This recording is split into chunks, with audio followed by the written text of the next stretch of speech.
काफी लंबे समय से मधुबनी और बिहार के लगभग 31 नगर निकायों में चुनाव का इंतजार किया जा रहा था। बिहार के बाकी जिलों में दो फेज में, अलग अलग दो फेज में चुनाव हो चुका था और आज उस लंबे इंतजार के बाद बिहार चुनाव आयोग ने चुनाव की घोषणा कर दी है तीसरे फेज की, जिसमें 31 नगर निकायों में चुनाव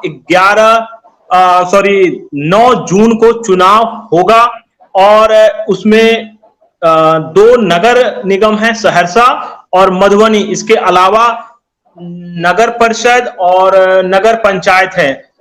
हम मुख्य रूप से अभी फोकस करने जा रहे हैं मधुबनी नगर निगम के चुनाव को लेकर के।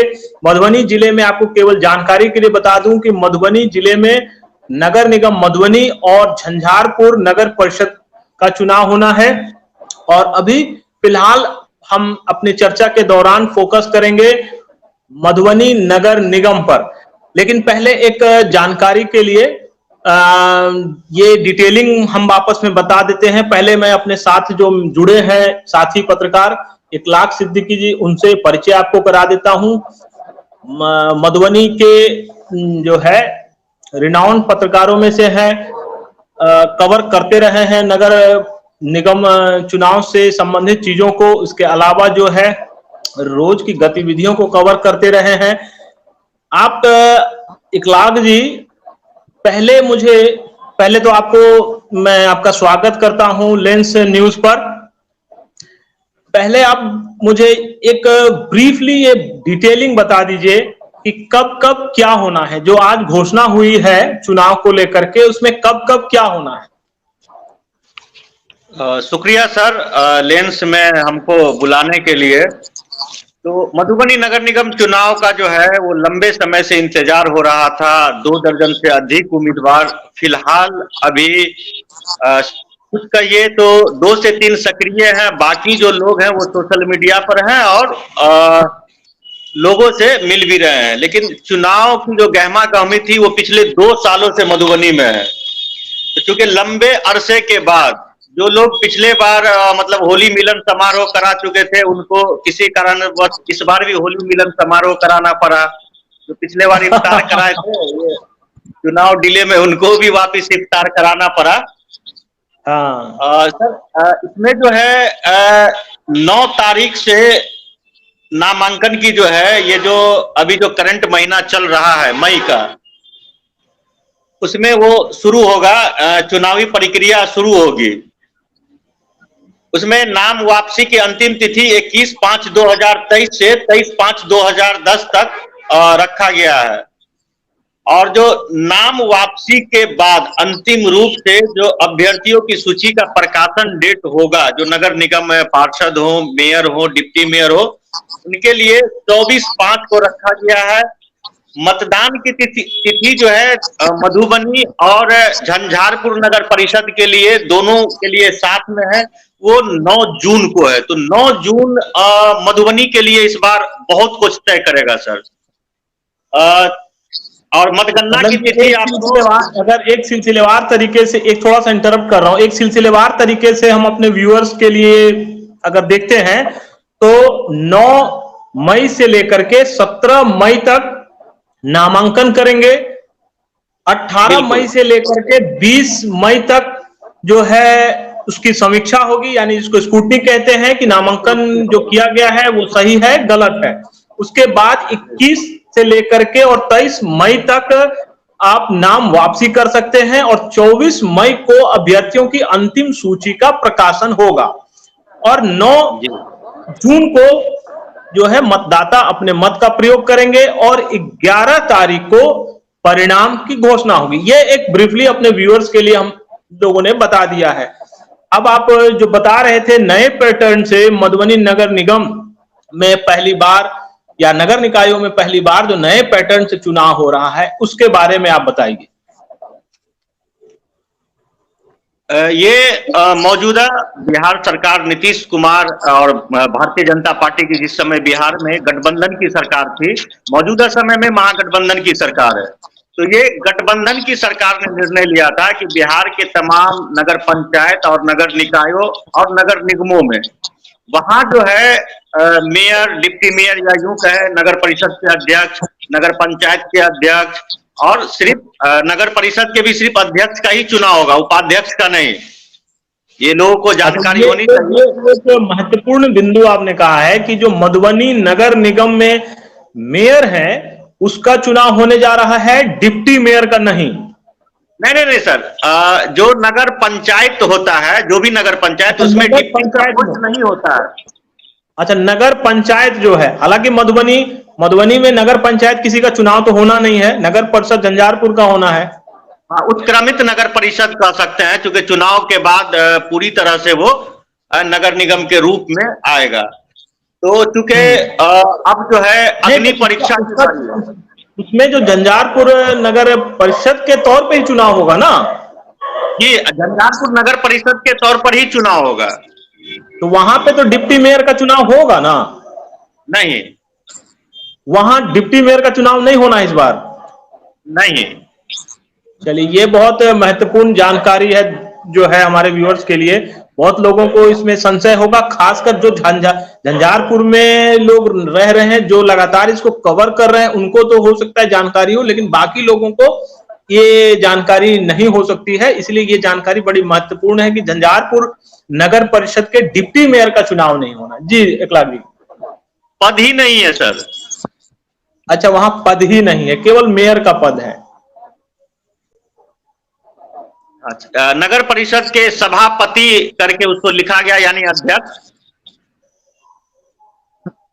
सभापति और पार्षद का चुनाव होगा। और मधुबनी नगर निगम में जो है डिप्टी मेयर का चुनाव होगा और 4500 वार्ड में जो पार्षद हैं उनके चुनाव होंगे। इस बार जो शहरी मतदाता है सर, उनके लिए एक चीज होगा कि वो एक मतदाता, एक वोटर, 3 वोट गिराएंगे। मेयर को गिराएंगे, डिप्टी मेयर को गिराएंगे और अपने पार्षद को भी वो चुनेंगे। ठीक है। और उसके बाद जो मौजूदा समय में मधुबनी के विकास की स्थिति है, शायद हमको लग रहा है पिछले 5 साल से मधुबनी नगर निगम का जो क्षेत्र है, ये जो पैटर्न है एकलाख जी, ये जो पैटर्न है, आप जो बीच में बात को थोड़ी सी रह गई, जो कह रहे थे कि भाजपा गठबंधन के समय में ये प्रपोजल आया था और इस पैटर्न पे नगर निकायों में चुनाव कराने की जो है बात हुई, और ये पहली बार ऐसा हुआ बिहार में कि मेयर का चुनाव सीधे जनता, सीधे वोटर करेगा, मेयर और डिप्टी मेयर का चुनाव। इसको लेकर के पहले हम लोग थोड़ी सी जो है बात करते हैं कि पहले ऐसा नहीं था। इस बार जो सीधे मेयर का चुनाव वोटर करेंगे और पहले वाले पैटर्न से क्या डिफरेंट होगा?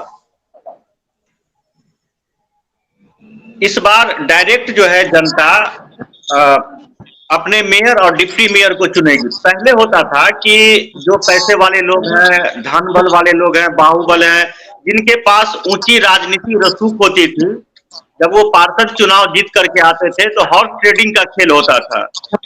सरकार के तमाम मंत्री, संतरी, विधायक, बड़े लोग, जो भी बड़े पॉलिटिकल हैं, जो दिशा और दशा तय करते हैं, वो विभिन्न नगर पंचायत, नगर निगम और नगर परिषद का होगा। लेकिन जिस समय तारकिशोर प्रसाद बिहार के शहरी आवासीय मतलब मंत्री थे और बिहार के डिप्टी सीएम थे, ये साहसिक कदम था उनका, क्योंकि नीतीश कुमार के साथ रह करके कभी कभी जो सेकेंड लाइन के जो राजनेता होते हैं उनकी हिम्मत नहीं होती है साहसिक कदम उठाने की, क्योंकि 15 साल के लंबे कार्यकाल के बाद बहुत लोग बहुतों को जान चुके हैं, जिस कारण ब्यूरोक्रेसी को लेकर के भी कंट्रोवर्सी रहती है। तो तारकिशोर प्रसाद ने बाजाबता इस चीज को कोड किया, विधानसभा में लाया, उसको पास कराया कि जनता को अधिकार होना चाहिए कि वो अपने मेयर, डिप्टी मेयर, नगर परिषद के अध्यक्ष को, नगर पंचायत के अध्यक्ष का वो खुद चुनाव करेंगे। पार्षद, जो निर्वाचित पार्षद चुनाव करते थे, वो अब नहीं करेंगे। उसका एक बहुत बड़ा रीजन ये हुआ कि विकास को उसमें बाधक बताया गया था। अगर आप सर पूरे उस बिल को पढ़ेंगे, उसमें विकास को बाधक बताया गया था कि जिस पक्ष का चेयरमैन है या मेयर है उस इलाके में होगा, और जो विपक्षी खेमा है उस इलाके में विकास थोड़े लेट पहुंचती थी। और एक चीज बार बार जो है देखने को मिलता था कि खेमेबाजी के कारण से अक्सर अविश्वास प्रस्ताव का खेल जारी रहता था और मेयर पर जो अध्यक्ष होते थे उन पे ये तलवार लटकी रहती थी कि आप पे जो है अविश्वास प्रस्ताव ला करके बीच में ही आपको पदस्थ हटा दिया जाएगा। तो ये सारी चीजें जो है इसमें भी पैसों का बड़ा खेल होता था, जो आपने चर्चा की हॉर्स ट्रेडिंग का, तो बड़ा खेल होता था।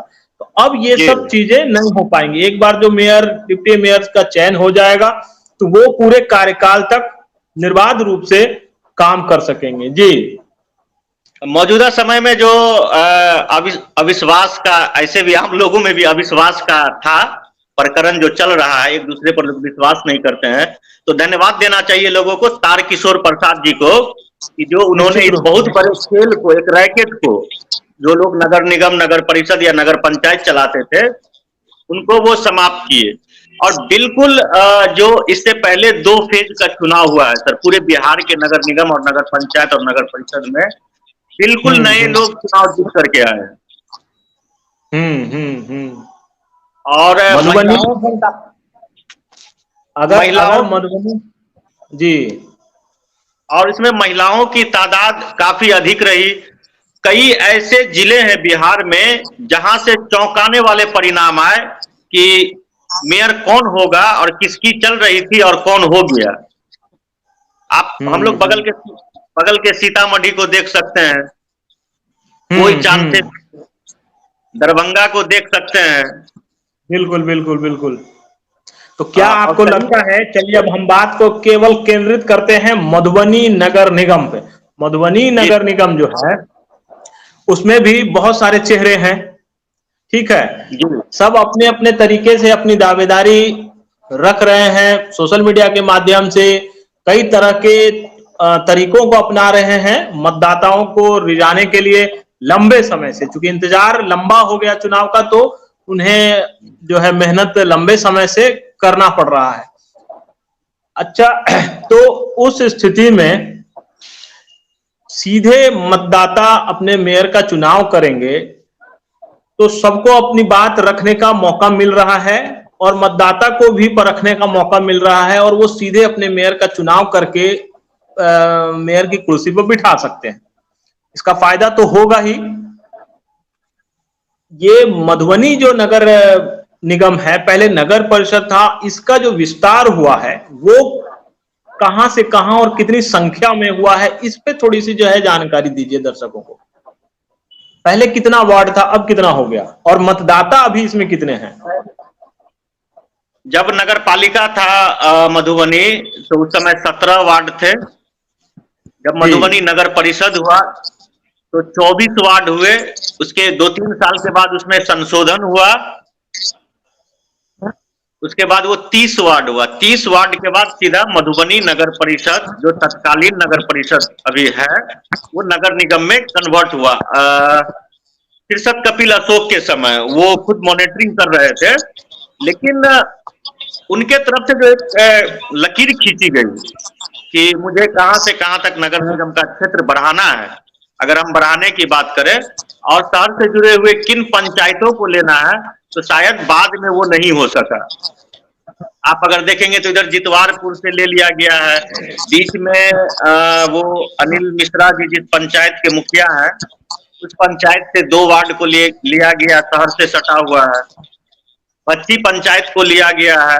कैटोला, मतलब कैटोला का जो समौल का इलाका है, समौल पंचायत, पहले कैटोला था, उसको विलुप्त करके समौल किया गया। उसके आधे को जो मधुबनी मेडिकल कॉलेज का जो है वो जगह, उसको ले लिया गया है। लेकिन सबसे हैरत की बात यह है कि मधुबनी मेडिकल कॉलेज से आगे नगर निगम है दोनों साइड, अच्छा। और बीच में जो है ना मेडिकल कॉलेज का जो फासला है 1000 मीटर का, आश्चर्यजनक अच्छा। बात है कि वो नगर निगम में है ही नहीं। अच्छा, वो जो वहां से मेडिकल कॉलेज जब शुरू होता है मधुबनी से जाने के क्रम में, ठीक है, जी और जहां पे वो एंड होता है उतना दूर वो नगर निगम में नहीं है। नहीं, इतना तो वो नगर निगम में नहीं है। ये और उसके महानगर, आगे पीछे है। हाँ, उसके आगे पीछे दाएं बाएं चारों साइड है। अच्छा, तो इस तरह की त्रुटि और भी क्षेत्रों में हुई है? हाँ, आप यहाँ तो कृषि योग्य भूमि होना नहीं चाहिए था। हम्म। जो जो नगर पालिका एक्ट कहती है उसमें कृषि योग्य भूमि होना नहीं चाहिए था। आप अगर 13 नंबर रेलवे के गुमटी के नीचे जाएंगे, हम्म। कोतवाली चौक रेलवे गुमटी के नीचे जाएंगे, जो भगवाड़ा पंचायत हुआ करता था और रांची पंचायत हुआ करता था, हम्म। ये तमाम जो जगह है ये कृषि के क्षेत्र है। हाँ, ऐसे अगर आप देखिएगा तो रामपट्टी जाने के क्रम में भी बहुत दूरी तक जो लिया गया है, वो उधर भी तो आप कृषि का क्षेत्र आप देख सकते हैं। लाल चौक तक, उससे लाल चौक से थोड़ा पहले तक जो है नगर निगम का क्षेत्र किया गया है। और लाल चौक से एक रास्ता कट के जो सरहद शाहपुर होते हुए पंडौल, दरभंगा, मधुबनी मुख्य मार्ग पकड़ते हैं, उसको हाँ। सीधा खींच करके ये जो एक पंचायत पड़ता है यहाँ, मनोज सिंह मुखिया है, खनगांव। खनगांव, हाँ, खनगांव।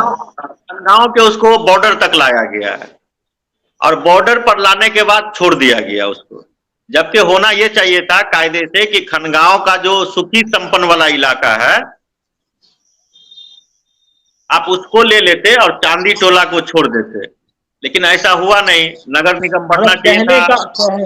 कहने का जो है, कुल मिला के कहने की बात यह है कि जो नगर निगम का क्षेत्र विस्तार किया गया, उसमें कहीं ना कहीं कुछ राजनीति भी हुई, कुछ त्रुटियां भी रही, और कुछ किसी को फायदा पहुंचाने के लिए, किसी को नुकसान पहुंचाने के लिए। खैर, ये चीजें जब क्षेत्र विस्तार होता है, नया परिसीमन बनता है, तो कुछ लोग इसमें राजनीति करते हैं और कुछ की राजनीति सफल हो जाती है और कुछ की सफल नहीं होती है।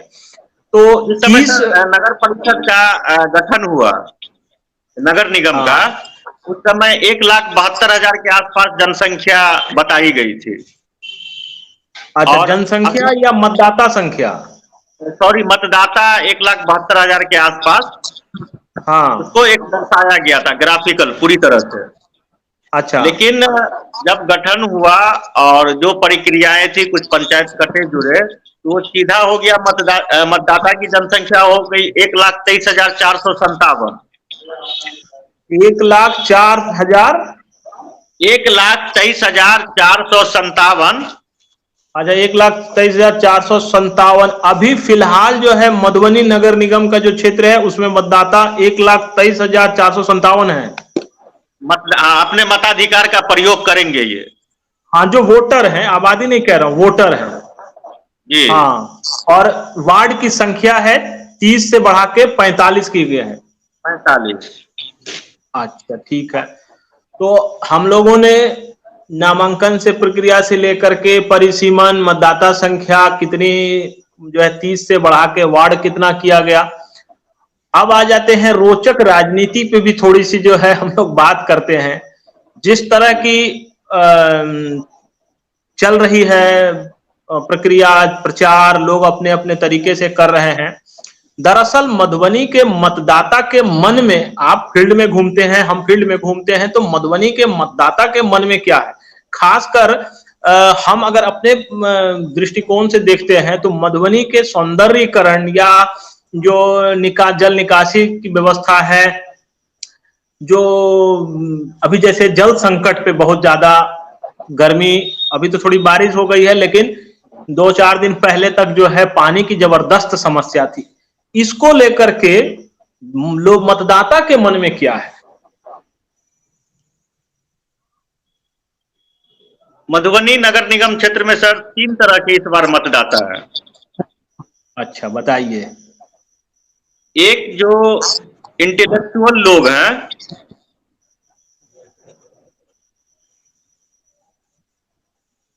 हाँ, आवाज आ रही है, आपकी आवाज आ रही है। वो बिल्कुल साइलेंट है, वो बिल्कुल साइलेंट है। व्यापारी वर्ग के जो लोग हैं, उसके बाद सेकंड नंबर पर ठीक। व्यापारी में कई प्रकार के व्यापारी। अच्छा, मतलब छोटे से लेके बड़े और बहुत बड़े। वो टोटल लोग अपना नफा नुकसान देख रहे हैं इसमें। ठीक। तीसरे जो है, जो आस लगाए बैठे हैं कि आखिर कौन ऐसा व्यक्ति आएगा जो चमत्कार कर देगा। अच्छा, वो हो गया आम मतदाता। हाँ, वो तबका बड़ा है। हाँ, मतलब वो आम मतदाता हो गया। बाकी जो आपने कहा बुद्धिजीवी, तो कोई भी अपने आप को ये नहीं कहेगा कि वो बुद्धिजीवी नहीं नहीं है। कुछ व्यापारी, कुछ सो कॉल्ड बुद्धिजीवी, ये इनकी संख्या सीमित हो सकती है, लेकिन सब मतदाता हैं। और उनको भी अगर एक आम मतदाता में शामिल कर लिया जाए तो आम मतदाता टकटकी लगाए एक बैठा है कि मधुबनी शहर के सौंदर्यीकरण, पानी की व्यवस्था और जो जल निकासी की व्यवस्था, ठीक है, बस स्टैंड, स्थायी बस स्टैंड, सुसज्जित बस स्टैंड, इन सब की व्यवस्था, ये सब बातें हैं मतदाता के मन में। हम 2-3 उम्मीदवारों का सर इंटरव्यू किए हैं, ठीक। ऑन कैमरा भी, और घंटों उनसे ऑफ कैमरा भी बात हुई। कुछ उम्मीदवार कंफ्यूज है। अच्छा, किस बात को लेके कंफ्यूजन है? उनको कंफ्यूजन है कि ये या तो हमको चलाने नहीं दिया जाएगा या चलेंगे कैसे। पहली बार वो अच्छा, नगर निगम के पॉलिटिक्स में आए हैं। अच्छा, हाँ, चूंकि सीधा चुनाव होना है तो बहुत सारे ऐसे लोग हैं जो पहले से राजनीति में सक्रिय नहीं थे। उनके पास समस्याओं का अंबार है सामने उनके, चूंकि चुनाव खत्म होते होते लोगों को तैरना होगा। हाँ, हाँ, जो हाँ। नाले की, कैनाल की। हाँ, चूंकि बारिश का पूरा पिक आ जाएगा। हाँ। और जो लोग इस चुनाव में हैं, इंटरेस्ट लिए हुए हैं या स्वयं उम्मीदवार हैं, वो पूरी तरह से या यूं कहें कि मधुबनी नगर निगम के नब्ज नब्ज को वो जानते हैं, उसको पकड़े हुए हैं वो, जो पहले से राजनीतिक रूप से सक्रिय रहे हैं। उनका अपना स्टैंड भी क्लियर है कि भैया हम आएंगे तो हम आपको ये कार्यक्रम आते के साथ शुरू कर देंगे। अच्छा। लोग बेटा मरने की भी कसम खा लेते हैं, एकदम टेंशन टेंशन नहीं लेना, अभी अच्छा, 2-3 दिन उनके से शुरू है दिमाग ये में सब। जो है, उनके दिमाग में जीतने के बाद का ब्लूप्रिंट तैयार है। हाँ, चाहे वो बस स्टैंड बनाने का हो, महिलाओं के लिए शहर में शौचालय की व्यवस्था हो, ये जो ट्रैफिक का सिस्टम है, और अभी कोतवाली चौक, निधि चौक से स्टेशन चौक तक जो सड़क चौड़ीकरण हो रही है, हाँ। उसको लेकर के शहर में जो लोगों का एंट्री पॉइंट है वो सुंदर कैसे दिखे, मेरा शहर बड़ा सा गेट हो शहर के चारों अच्छा, एंट्री मतलब पॉइंट उनके पर। दिमाग में जो है ब्लूप्रिंट है। ये ब्लूप्रिंट है। अच्छा। कुछ लोग कह रहे हैं कि भैया बिल्कुल घबराना नहीं, आप हमको जिताओ, डे 1 से काम स्टार्ट। ठीक। तो ऐसे लोग कुछ ज्यादा टिक नहीं पा रहे हैं, क्योंकि आज अगर काम स्टार्ट होगा तो भैया कल आपको चुनाव भी लड़ना, उसके लिए अर्थ की जरूरत है सर। पैसे का लेकिन बड़ा इन्वॉल्वमेंट है। एक हमको बात बताइए कि जो लोग बहुत बेतहाशा तरीके से पैसे को खर्च कर रहे हैं पिछले कई महीनों से, उनकी इच्छा भी तो होगी कि वो पैसों की रिकवरी करें। बिल्कुल होगी सर, ये तो स्वाभाविक है। वो फिर जो है मतदाता की इच्छा को पूरा करने में पूरा तन मन लगा देंगे या उस रिकवरी को करने में लगा देंगे? ऑफ ऑफ कैमरा इंटरव्यू के दौरान उस उम्मीदवार से हमारी बात हुई थी जिधर हम लोग इशारा कर रहे हैं या समझ रहे हैं। हाँ, हम देखिए, हम नाम किसी का नहीं ले रहे हैं और न लेंगे, और ना आपसे उम्मीद करेंगे कि किसी का ना। हाँ, बिल्कुल बिल्कुल सर, हमसे तो बिल्कुल उम्मीद ना करें कि मैं किसी का नाम लूंगा। हाँ, हाँ, हाँ। जनता भी 2 टाइप के नेता को अभी चाह रही है, जो एक क्विक हमको काम कर दे। हाँ। भैया हम फोन अरे किए और एक बात बताइए, जनता जो है क्विक अपना व्यक्तिगत काम चाहती है कि शहर का ओवरऑल डेवलपमेंट भी जनता के मन में है? जनता के मन में अभी सर डेवलपमेंट की बात बिल्कुल नहीं है। अच्छा, मतलब निकाय चुनाव में भी व्यक्तिगत काम, कास्टिज्म, ये सब हावी है, होगा, रहेगा रहेगा। अब सामूहिक काम है, मंदिर बनाना या मस्जिद बनाना या दरगाह बनाना, तो जो समाज के लोग हैं या जो लोग करते आ रहे हैं शुरू से, मैंने बहुत ऐसे समाज सेवी को देखा है जो अभी तक सैकड़ों लड़कियों की शादी करा चुके हैं। बाजाबता अगर कोई जाता है वहां तो वो शादी की मतलब जिम्मेवारी उठाते हैं। आपको क्या करना है आप हमको बता दीजिए। आवाज आ रही है सर? हाँ हाँ, आवाज आ रही है। अभी करंट में एक समस्या है मधुबनी में, जल संकट। हम लोग जूझ रहे हैं जल उससे। संकट, हाँ हाँ हाँ। मुझे लगता है सर कि जो समाज सेवी थे, जो भी 1 2 3 4 5 जो भी लोग इस पानी के मुहिम को आगे बढ़ा रहे थे, वो जिला प्रशासन के सर से आंदोलन का एक बहुत बड़ा संकट टाल दिया। इसमें हम आपको एक थोड़ा सा अथी कर रहे हैं। मेरे नजरिए से अगर हम देखते हैं तो इसमें जो उम्मीदवार प्रत्याशी हैं वो अपनी तरफ से तो प्रयास करेंगे ही कि किसी भी तरीके से मतदाताओं को रिझाने का प्रयास किया जाए, ठीक है। जिला प्रशासन की, नगर निगम प्रशासन की ये विफलता भी दर्शाता है जिसका लाभ उम्मीदवार प्रत्याशी उठाते हैं। और दूसरी बात कि क्या जो अभी वो कर रहे हैं, जो लोग भी कर रहे हैं, किसी भी तरह की सुविधा दे रहे हैं मतदाताओं के लिए, उसका परमानेंट सॉल्यूशन का कोई प्लान उनके दिमाग में है?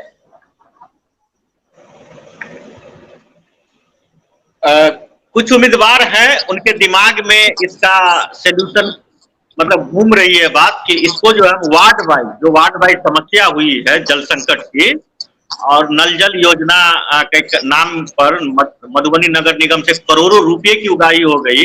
और हद तो ये है कि जिस वार्ड में जिला पदाधिकारी का आवास है, वार्ड नंबर 42, जो मधुबनी शहर का सबसे वीवीआईपी वार्ड है, नगर निगम के द्वारा वहां जल नल योजना का उद्घाटन मुख्यमंत्री से करा दिया गया।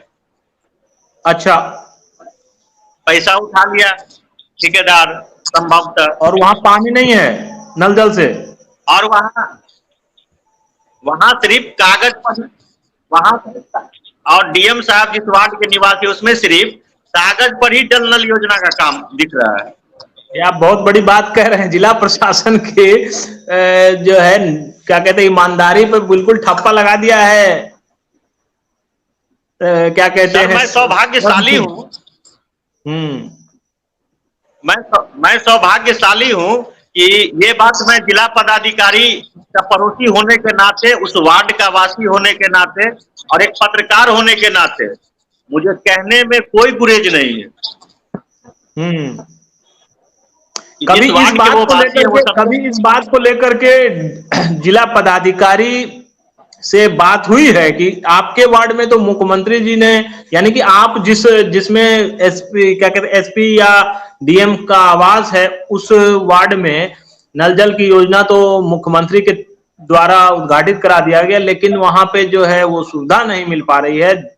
आम जनता ये बात कह रही है। ये तो बहुत बड़ी बात है।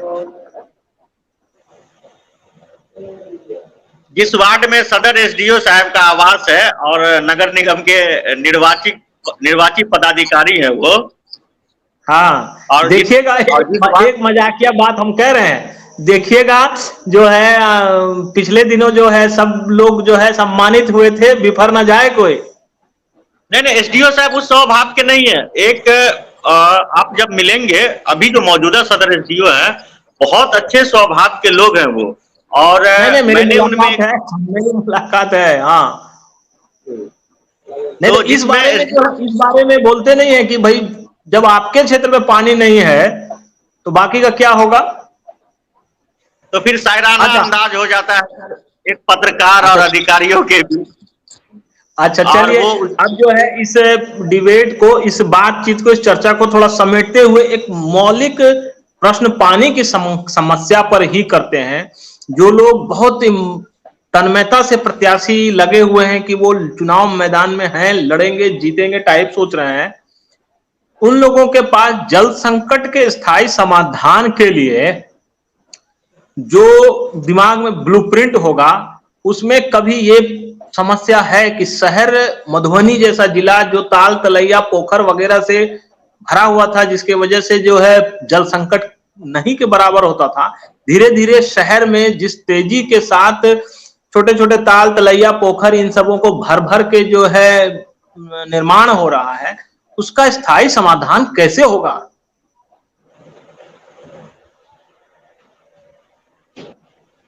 ऑफ द रिकॉर्ड इंटरव्यू से हमारी बात हुई थी सर, 2 उम्मीदवार हैं। हाँ, इस पर खास करके जल जल समस्या और मोहल्ले का जो नाली का कनेक्शन, मेन हाँ, नाले में नहीं, इस कारण गलीज रहता है इलाका।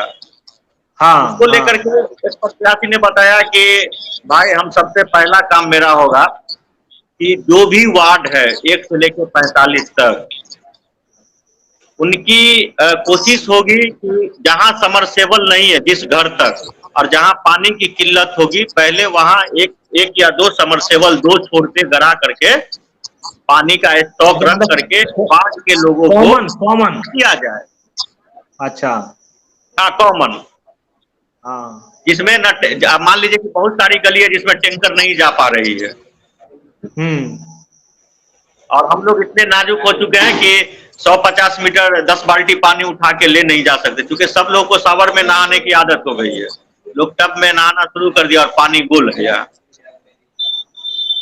तो ये एक ब्लूप्रिंट आम लोगों को त्वरित जल संकट से राहत के लिए, और अगर इस पर एक अच्छे से काम हो, बड़े एक ऑर्गेनाइज तरीके से, तो मुझे लगता है कि कम से कम 100 साल तक इसको ये झेल करके इस संकट को दूर किया जा सकता है, अगर शहर की बसावट में बदलाव हुआ सर कभी भी। होगा ही, तो होगा ही। भारी परेशानी, और ये होना है जिस हिसाब से निर्माण हो रहा है, और लोग गैर कानूनी तरीके से समरसेबल का मतलब गड़वा रहे हैं अपने अपने घरों में। हाँ, ये है समस्या, ये है। नगर निगम में बगैर एग्जीक्यूटिव ऑफिसर के, नगर आयुक्त के आदेश के आप पूरे शहर में प्राइवेट हो या सरकारी, बगैर एनओसी मिले हुए समरसेबल नहीं गड़वा सकते हैं। ये कानून है, ये नियम है। इस चीज को तो कहीं भी कोई ध्यान नहीं दे रहा है। इस चीज को तो कोई कहीं ध्यान नहीं ध्यान है। उम्मीदवार का और चलिए, एक लाख जो है, हाँ, कह रहे हैं कि हम लोगों ने बहुत सारी जो है बातों पर, बहुत सारे विषयों पर नगर निगम चुनाव को लेकर के चर्चा की है, और अब डुगडुगी बज चुकी है, तो ये चर्चा का दौर आने वाले दिनों में चलता रहेगा। इतनी जानकारी देने के लिए, शहर की समस्या, उम्मीदवारों के मन में क्या बात है, मतदाता के मन में क्या बात है, किस किस तरह के मतदाता हैं, और जो इंफॉर्मेटिव है, कब चुनाव होगा, कब क्या कहते हैं, कब मतगणना होगा, कब नामांकन होगा, सारी जानकारी देने के लिए, चर्चा करने के लिए आपका बहुत बहुत धन्यवाद। और उम्मीद करता हूं कि इस चुनाव के विषय पर हम लोग आगे भी जुड़ करके बहुत सारी बातें चर्चा करते रहेंगे। ठीक है सर, शुक्रिया, धन्यवाद।